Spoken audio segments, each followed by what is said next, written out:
Good morning, fellow ruminators. Welcome back to another session, Rumination with Andrew. It is a distinct pleasure to be with you one more time to discuss a very important topical matter. Now, thank you for joining this morning again. And this morning, I'd like to talk briefly on the Kingsley Ben-Adir, right? The character, the actor who has played the role of Bob Marley in the upcoming film One Love, right? The One Love movie premiere, right? So I'd like to delve a little, right? Because there's not much to talk about him. A lot of this character is shrouded in secrecy, so I have to be very careful how I tread and what I say about this character. There are lots of controversies surrounding him in terms of, where he was born. Well, not necessarily where he was born of, but, of his heritage, right? Whether or not his mother is Afro-Trinidadian, as the media suggests, or, or his parents were from Morocco. But there was only one article which suggested that his parents emanated from Morocco, so I shall not get into that because most of the articles online so far have stated that, in fact, his mother is Afro-Trinidadian, whatever that means, right? In the Caribbean, people tend to just say that they're Trinidadians or they're Jamaicans or they're Antiguans. They don't use those Afro and all those nonsense that they use in the US and other parts of Europe, right? Now, to declare and talk about research topics about different ethnicities that you have in these different Caribbean countries, people do that, but they don't have these titles and to divide people in as we see like in North America talking about African American and those who are Italian Americans, people just say that you are American or you are Jamaican or you are Trinidadian, right? No need to be talking about ethnic or ethnicity, ethnic connections or heritage.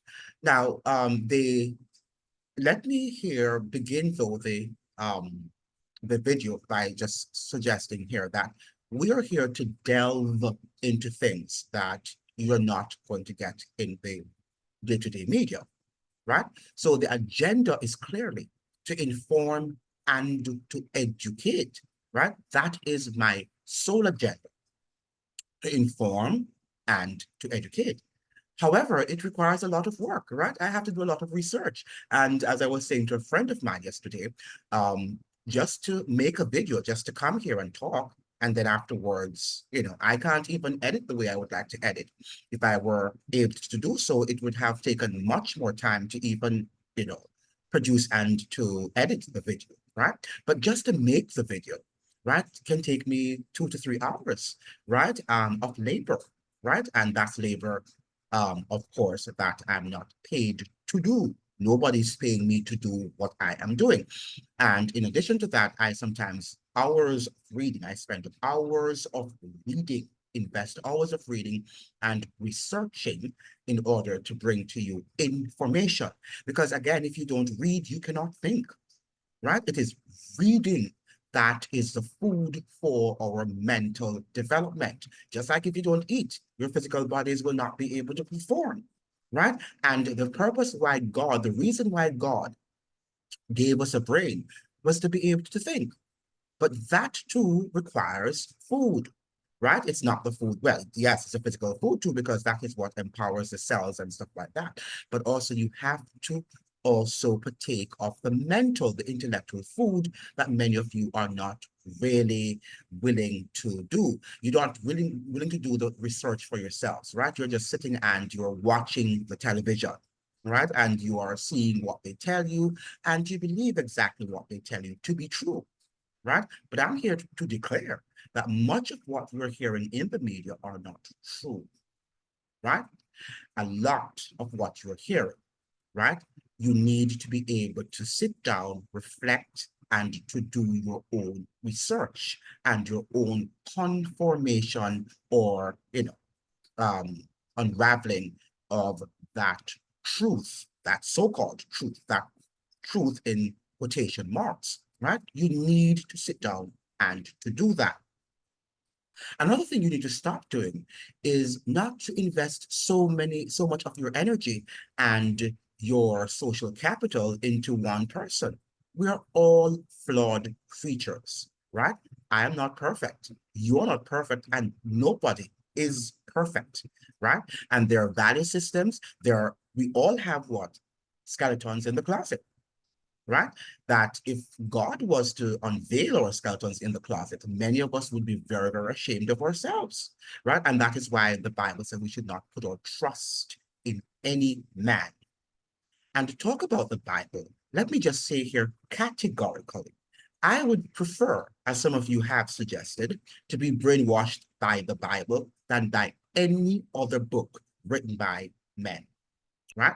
Yes, the Bible was written by a man, but if you read the Bible very carefully, you understand that the Bible could not have been inspired by men because we are not persons who are able to predict the future, right? We are not prophetic people, right? And that is why I would here advance that Bob was under no inspiration from God and he was not a prophet, right?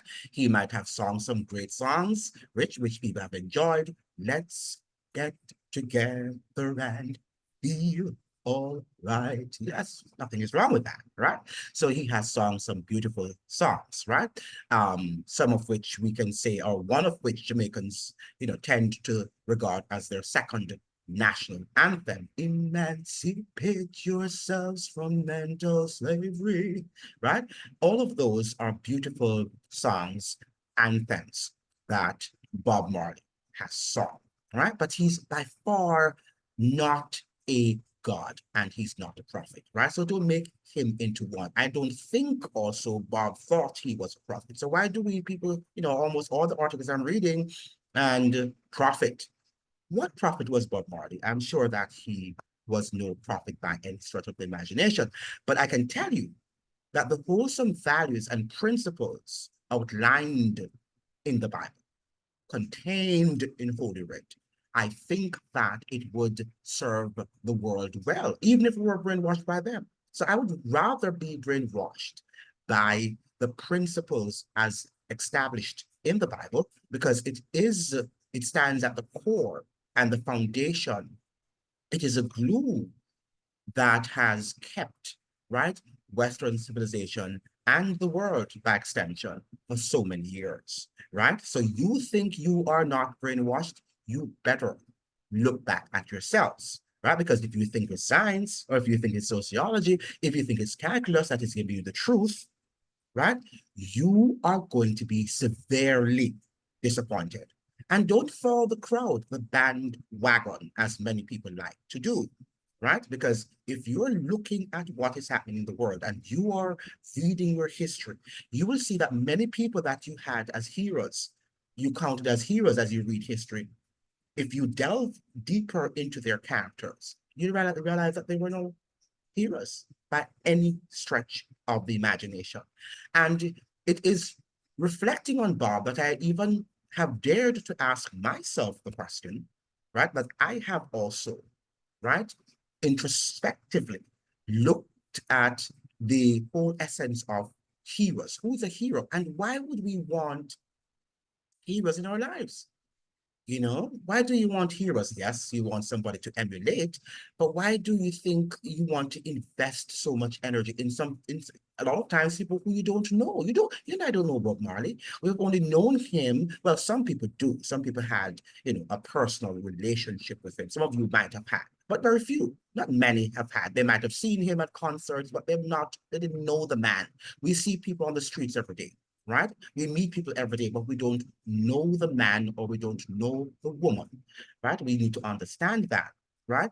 You know your mother and you know your father and you know your teacher, right? Perhaps your pastor, right? Why are these people your heroes? Why do you put people up as your heroes that you don't know, right? Because somebody says that they're wonderful people. So you believe that they're so, right? And I'm not saying that you cannot, right, emulate aspects, right, of their characters, but to suggest that you're going to invest that if somebody says something about them that might be true, sometimes some of it won't be true, but if let us say that some of the things that they say are true, and you're so offended by what they say, right?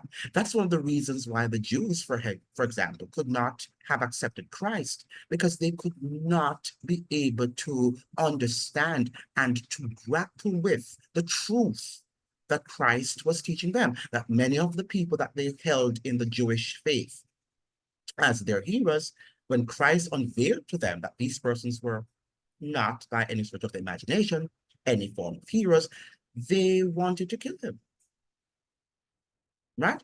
And the very person, Christ, that they should regard as their hero, right? They slaughtered him, right? They slaughtered him.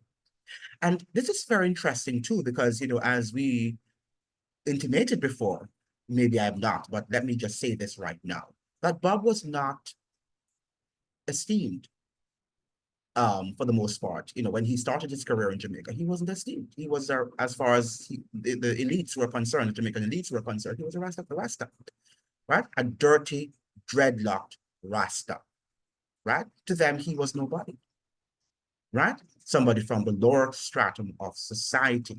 It was when he went abroad, right, and he garnered international fame, that they started to recognize him, right?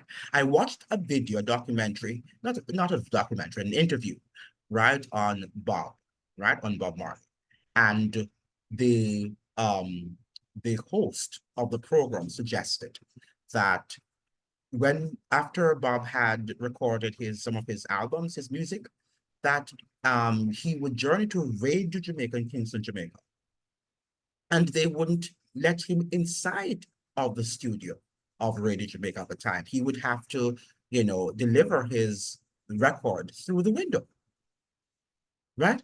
That is how, discriminatory um, and also anti-Rasta Jamaica was at the time. Well, not the ordinary man and woman, right? But the elites, right, were totally against that sort of lifestyle, right? And belief system and value system also, right? I don't ascribe to Rastafarianism myself, but I believe that all societies should be free. That's all democratic societies should be free to practice whatever they want to practice, once it's not posing any harms to the society, or you're not trying to foist aggressively, because there harms there will be, because some of the things that we practice, even though they might be free, we might practice them freely, there are people who are harmed by what we think and what we believe, whether we like it or not, right? But that is a democratic society. And that is why the whole matter of free speech, there are times when you're going to be hurt. There are times when you'll be damaged, right? Because when you go to school, for example, and you're exposed to a lot of things that your home values did not teach you and that did not embrace, children go out there and are also damaged by what they learn at school, some of which are true and some of which are also spurious, right? But that is, we cannot shield, right, or protect everyone in a free country, right? What we have to do is for parents to educate their children at home, right, in terms of wholesome values, right? We are living in a society in which now parents are forced to send their children to preschool. At age 1, age 2, you're sending your child to be tutored and to be taught by strangers and to be among other children that you don't know from what homes they're coming, right? And then they pick up some of these unwholesome values and bring them home. Now, when the child is between 1 to 3, that child's brain is like a sponge, right? And they're learning rapidly. They say if you want to teach a child a foreign language and for that child to become fluent as a native speaker, teach them from 1 to 3.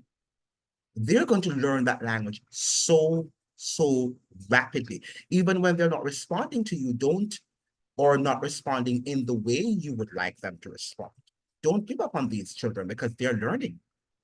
So when you're there petting them and thinking that they're so young, they are observing. And I think that's one of the reasons God don't allow them to speak fully until maybe age 4, that they begin to make, full sentences and so on, right? Because during that time, they're observing. They're keen observers, because one of the reasons we are not observing as we ought to, and I also am guilty of that, right, is that we talk too much. We talk too much. We need to talk less, and we need to observe more, right? When you're around people, observe, sit and observe. Watch how people, talk, how they move, their facial expressions, right? For you to get an understanding of, the people with whom you are dealing, right? But let us look quickly, because we have to go. I have to go very quickly too, so I can't spend a long time with you this morning. But I shall be looking at, let me share the screen with you so that you can see what I'm talking about.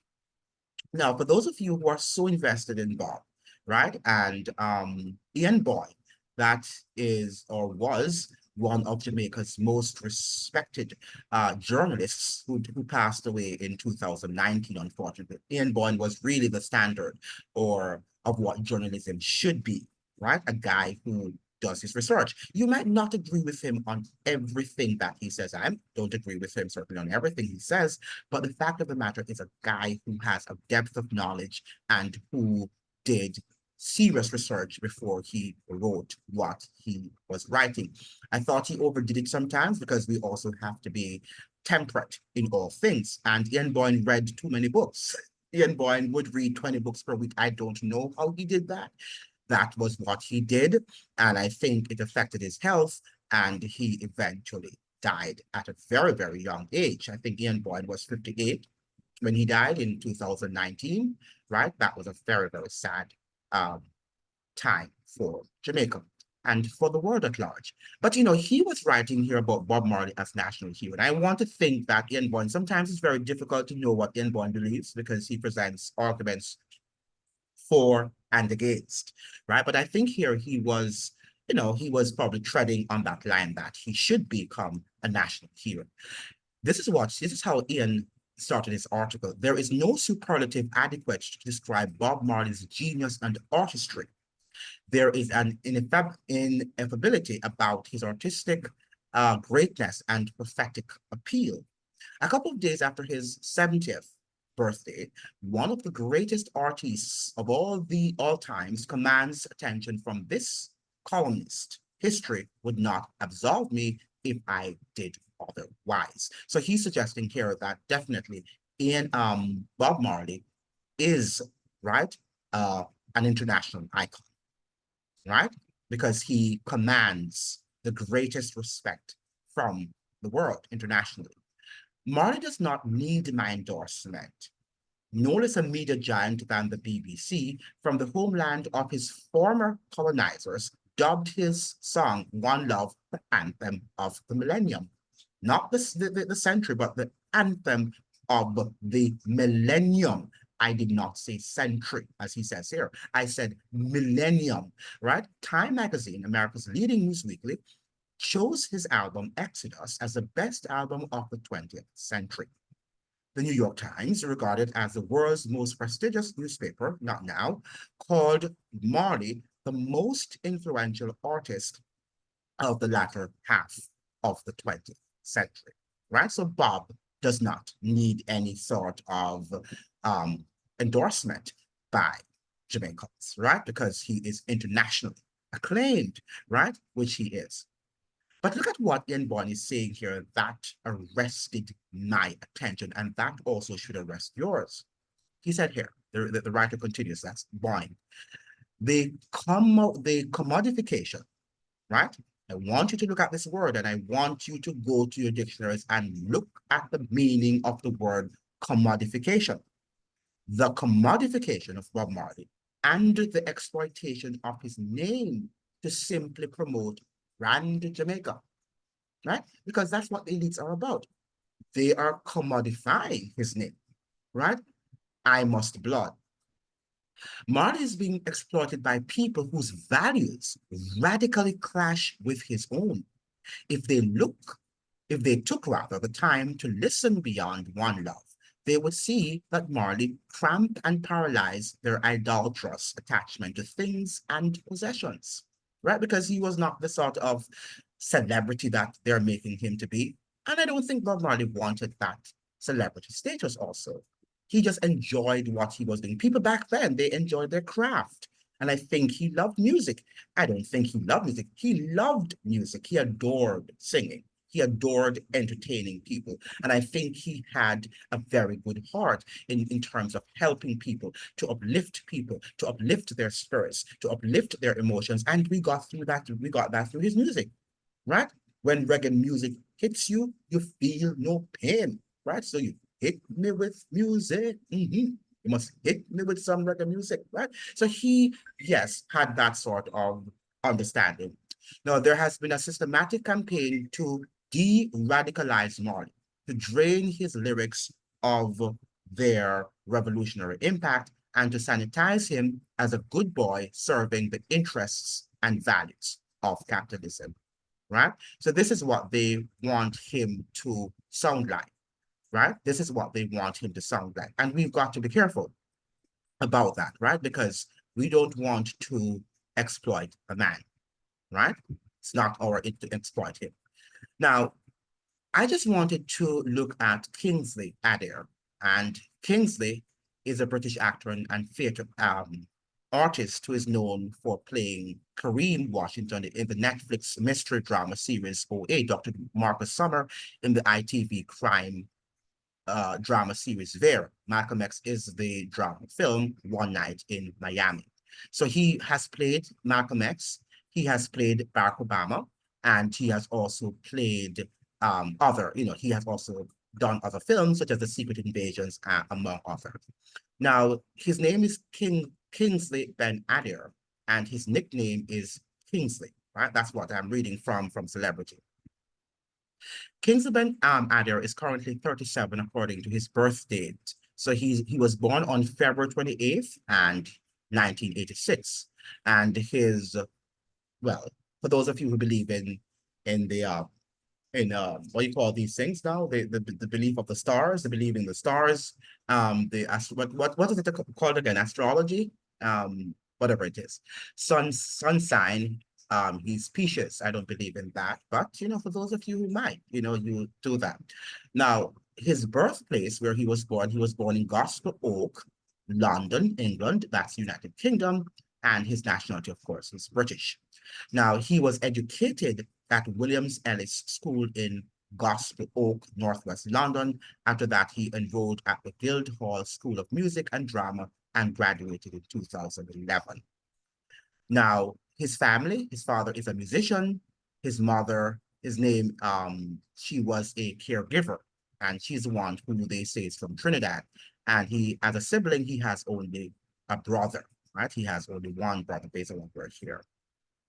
Now, his race, they say that he's mixed, he's white and black, right? The article here says that Kingsley Ben-Adir is of European descent on his father's side and has African Trinidadian roots on his mother's side, whatever that means. Now, they went into talk about his sexual orientation, that he's straight, his distinctive features, visually sports a beard, and religion.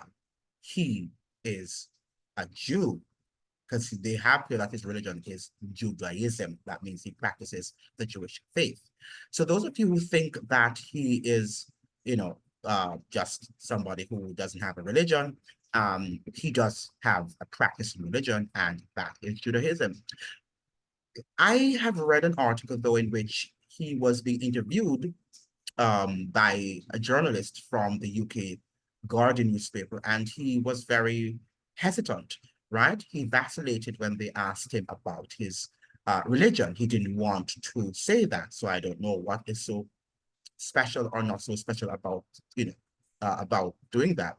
Now, Kingsley Ben-Adir, in fact, he converted to Judaism that is, along with his mother and father. So he's a convert to Judaism along with his mother and his father.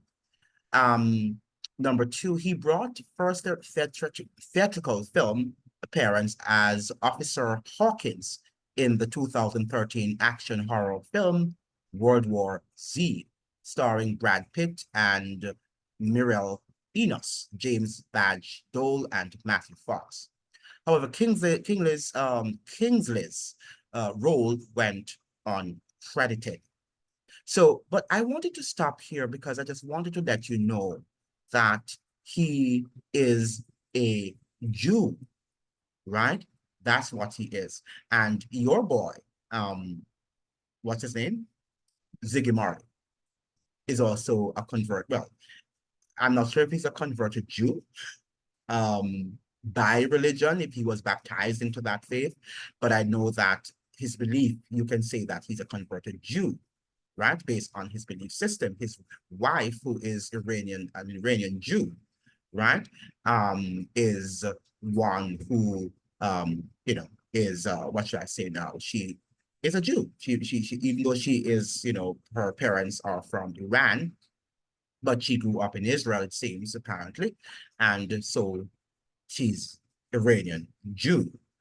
Now, we have to take stock and to look at the things that are going on behind the scenes, right? Because, what's his name? Ziggy Marley is online of, he's supporting Israel and everything that is happening in Israel, right? And a lot of our entertainers also support what is going on in Israel, right? They have to, because the people who control them behind the scenes, right, require that they do so, right? And Ziggy Marley, has mentioned that Rastafarianism is aligned with elements, right, of the Jewish faith, right? So he does not see himself, uh, as a traitor to his father's sort of belief system, right? I think Ziggy Marley also has said that, his father's style of fighting and his style, are two different styles. And perhaps we should say yes, because we're living in different times, right? We're living in a different era. And so his revolutionary mindset would be different from that of his father's. So these are just some of my thoughts today. I'm not going to be long. I just got a phone call by someone. I have to go. And so I'll talk to you. I'll see you more. And we'll talk a little bit about Ziggy Marley in my next video. I hope you learned something about Adir. That is the Kingsley Ben-Adir. And try to do some research on him and see who this guy is. A little bit shrouded in mystery, right? Some people say that he's of Moroccan heritage, that some are saying that his father is a white British, and while his mother is Afro-Trinidadian. I have not seen a picture of, of his father or his mother. If you see one, please send me in the comment section. Please be sure and please remember to like, to share, and to subscribe, and to leave a comment at the end of the video. Thank you so much for joining. I look forward to seeing you in the next video. One love, one heart. Let's get together and feel all right.